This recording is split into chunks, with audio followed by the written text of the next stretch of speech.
first couple years of the business, like we're so hands-on and crazy, and it's got the crazy entrepreneurship stories of, you know, you're grinding, you're doing everything by yourself, like you're working the 15, 16-hour days.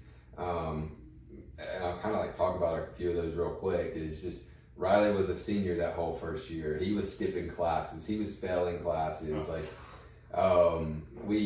We actually started with a food trailer and not a food truck. So we actually had to have a pickup to pull the trailer.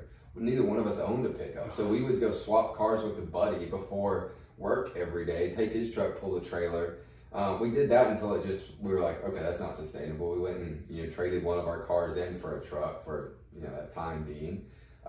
Riley had a Hyundai Elantra, so we would drive back and forth from Sam's Club across town to pick up frozen strawberries and bananas and almond milk and stuff like that, our supplies and inventory, and we were working it every day. I remember setting up on a game day one time in Tuscaloosa where the cost and the fee of like getting the spot was $350, and we were anticipating it on being busy, so Riley and I were both there at like 8 a.m., hired one of our friends to come work it with us, was paying them like $10 an hour, and then end up like 3 p.m. and we've sold like maybe $300 worth of stuff, so we didn't even break even.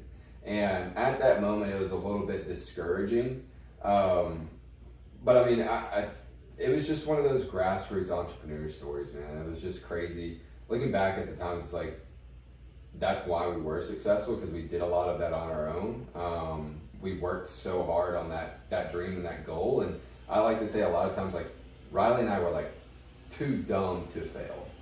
A lot of the things that like kind of, if you put someone else in our shoes, probably would have stopped. Like, we were just too dumb to say like, that's not that big of a deal.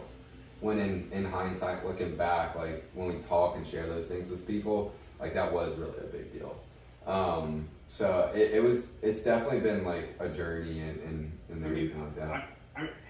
It's funny, one of the stories that always resonate, that I love, and so I'm going to tell it because I think this is a great story, but it's this idea that you guys you're trying to build this business, you buy a house, mm-hmm. right? Yeah. Because you're like, hey, well, we got to rent it, or we got to live somewhere. But instead of just living in it like most people would, and hey guys, if anybody hears it, it just started pouring down rain outside. Slide back. Over there. This whole thing? No, just close the door so it doesn't come out.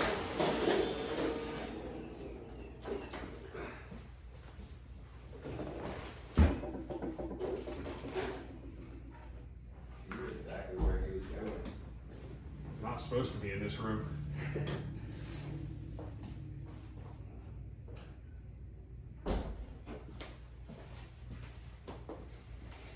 But it's a story about how you guys decided to buy a house, mm-hmm. you're living in it, and then you're like, hey, you know what? We're just working all the time. We're only sleeping here. Let's rent out the other bedrooms, and we'll just set up bunk beds, and we'll just sleep in the bunk beds. Yeah. So here, you told me that, and I'm just picturing two grown men willingly choosing to live in twin bunk beds. I wouldn't call us grown men at the time. We were young boys becoming men, because we were in that prime stage of like, he was actually still in college. I had just graduated college, so we're essentially college kids. That's the time of your life where a lot of people spend that going out partying, like, you know, meeting a lot of different people and everything like that. So we're in that prime time of our life where that's like expected and everything. And we really chose the path less traveled. Mm-hmm. And it kind of started, honestly, like we didn't even buy that. It was like us renting an apartment, because like we had that idea in summer of 2018, like a month after I graduated, but Riley's coming back to school that fall, so he had already signed a lease. And then we had the idea to start Blends like midway through the summer, and I'm like, okay, I gotta be back in Tuscaloosa, but I never signed a lease. So it was like, well, we can just like all live in the same apartment. It was a 2-bedroom apartment. He already had a roommate. So we actually did the bunk beds in his apartment, which was, I'm not gonna lie, it was no bigger than this room right here. We lived in bunk beds for an entire year. He got the bottom bunk the first semester, then I got the bottom bunk the second semester. So we were pretty fair. But that all happened that first year of Blends, and within that first year, we did have not a lot of success, but we had success, and we basically set a very basic sales goal of like, sales per day and sales per week to say, if we can achieve this and we can fulfill this, like, then it's worth it for us to keep pursuing this. And at the end of year one, we were able to make that decision of like taking what we had made and reinvesting it into a food truck. So no more food trailer. We sold that. We took the money from that and the money that we had made that first year and invested in buying a food truck. I actually bought like an old 1987 food truck from Prattville, Alabama. And it wasn't even a food truck, it was just like an old FedEx van.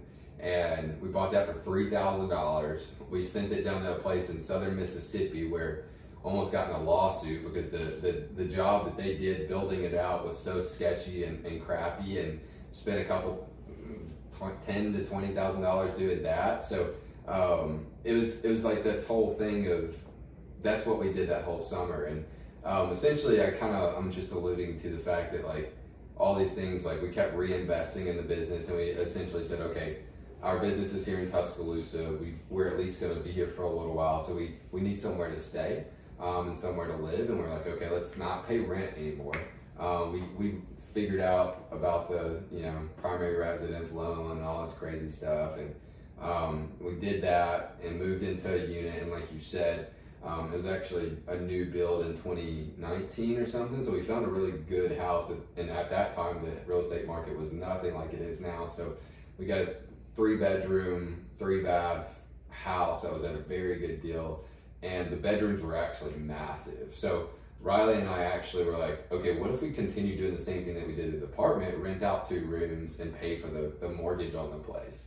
So we didn't go bunk beds, but we went like hotel 2 queen suites. So it's like his bed was on one side of the room, mine was on the other. In the middle, we had a shared nightstand.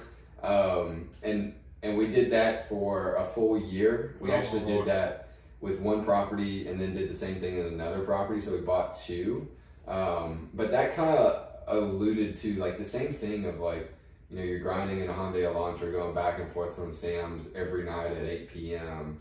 and living in the same bedroom. And that kind of started our journey for the next 4 to 5 years of just really grinding through this season of entrepreneurship, and just, if you want it, you got to make it happen for yourself. And that kind of like, a lot of that I think really pushed me into more of the self-development and reinvesting in yourself, because like it really showed me like how much you can do for yourself. You don't have to rely on other people to give you what you want all the time.